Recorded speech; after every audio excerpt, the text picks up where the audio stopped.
আবারও জীবননগর উপজেলা রায়পুর কৃষ্ণপুর গ্রামে সৌর বিদ্যুৎ প্রকল্প বাস্তবায়নে গ্রামবাসীদের বাধা। প্রয়োজনে জীবন দেব, তবু 1 ইঞ্চি জমি দেব না, এই স্লোগানকে সামনে রেখে মাথায় কাফনের কাপড় পরে মানববন্ধন কর্মসূচি পালন করেন কৃষ্ণপুর গ্রামবাসী। জীবননগর উপজেলার রায়পুর ইউনিয়নের কৃষ্ণপুর গ্রামে cyclist energy PTI limited 50 megawatt বিদ্যুৎ উৎপাদনের জন্য 180 একর জমির উপর সোলার বিদ্যুৎ কেন্দ্র স্থাপনের জন্য কৃষ্ণপুরের গ্রামের জমি অধিগ্রহণ করে। কিন্তু গ্রামবাসীরা জীবিকার একমাত্র উচ্চ আবাদী জমি নষ্ট করে এ ধরনের প্রকল্প বাস্তবায়নে বাধা প্রদান করে। এদিকে চুয়াডাঙ্গা জেলার জীবননগর উপজেলার কৃষ্ণপুর মৌজায় সাইক্লিস্ট এনার্জি ওয়ান লিমিটেড কর্তৃক নির্মিত 50 মেগাওয়াট সৌর বিদ্যুৎ প্রকল্পের বিষয়ে বিদ্যুৎ জ্বালানি ও খনিজ সম্পদ মন্ত্রণালয়ের স্থায়ী কমিটির সদস্য ও চুয়াডাঙ্গা 2 আসনের সংসদ সদস্য হাজী আলী আসগর টগর কর্তৃক 14 নভেম্বর 2023 সালে একটি আধা সরকারি পত্র প্রেরণ করেন। সে আলোকে সৌর বিদ্যুৎ কেন্দ্র স্থাপনের জন্য প্রস্তাবিত জমি সরজমিনে পরিদর্শন করে প্রতিবেদন দেওয়ার জন্য ভূমি মন্ত্রণালয়ের যুগ্ম সচিব মমতাজ বেগমকে আহ্বায়ক করে 5 সদস্যের কমিটি গঠন করা হয়।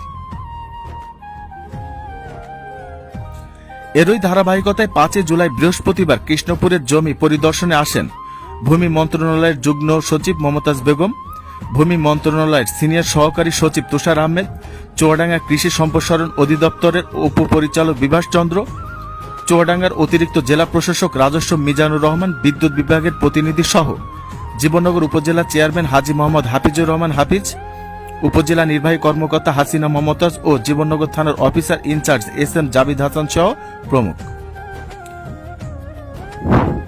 আর এ সময় তারা সরজমিনে তদন্ত করতে গেলে কৃষ্ণপুর গ্রামবাসী মাথায় কাফনের কাপড় পরে প্রকল্প বন্ধের দাবিতে মানববন্ধন কর্মসূচি পালন করেন।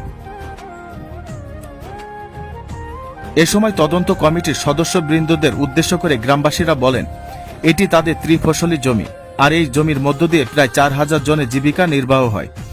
যদি তারা এই জমি হারিয়ে ফেলে, তাদের না খেয়ে মরা ছাড়া আর কোনো উপায় থাকবে না।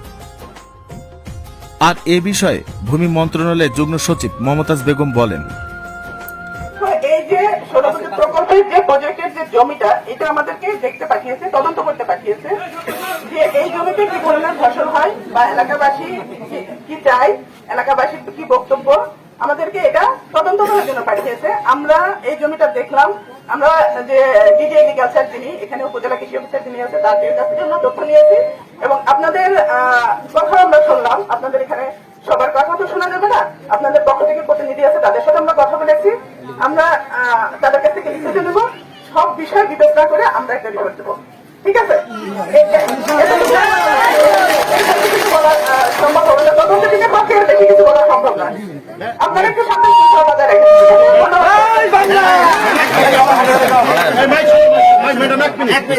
এদিকে ঢাকা বিশ্ববিদ্যালয়ের সাবেক ছাত্রলীগ সহসভাপতি ও বর্তমান যুবলীগ কার্যনির্বাহী সদস্য জাহাঙ্গীর আলম বলেন, আমাদের আপনারা জানেন যে 2019 সাল থেকে এই গ্রামের প্রায় 5000 কৃষক, তাদের একটি মাত্র ফসলের মাঠ, যে মাটি তাদের জীবন জীবিকা নির্বাহ করে। একটি সোলার কোম্পানি বিভিন্ন সময় বিভিন্নভাবে নেওয়ার একটা অপতৎপরতা চালিয়ে যাচ্ছে। ইতিমধ্যে কৃষি অফিস প্রমাণ করেছে যে এটা ফসলি জমি এবং এখানে মাননীয় প্রধানমন্ত্রীর সুনির্দিষ্ট নির্দেশ রয়েছে যে কোনো ফসলি জমি 2 বা 3 ফসলি জমি অনাবাদী খাতে ব্যবহার করা যাবে না। তারই প্রেক্ষিতে কৃষি সম্প্রসারণ অধিদপ্তর জীবননগর একটা রিপোর্ট দিচ্ছে, এটা 3 ফসলি জমি। জীবননগর চুয়াডাঙ্গা ডিসি অফিস মাননীয় ডিসি একটা প্রতিবেদন দিচ্ছেন যেটা 3 ফসলি জমি, এখানে 3000 মানুষ জীবন জীবিকা নির্বাহ করে। এই প্রকল্প বন্ধ করে দেওয়া হোক। ইতিমধ্যে আপনারা জানেন যে ভূমি মন্ত্রণালয় একটা প্রতিবেদন দিছে যে মাননীয় প্রধানমন্ত্রীর স্পষ্ট নির্দেশ আছে যে এখানে কোনো আবাদী জমি অনাবাদী খাতে ব্যবহার করা যাবে না, সো প্রকল্প বন্ধ করার জন্য নির্দেশ দেওয়া হলো।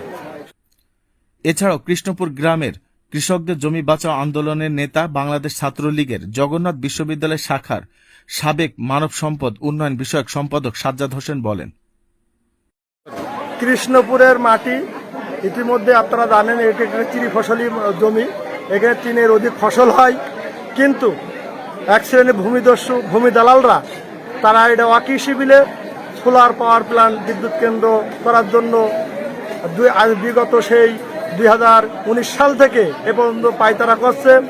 ইতিমধ্যে কৃষি অফিস, ভূমি অফিস এবং ডিসি মহোদয়ের পক্ষ থেকে এটাতে কৃষি জমি বারবার প্রমাণিত হয়েছে।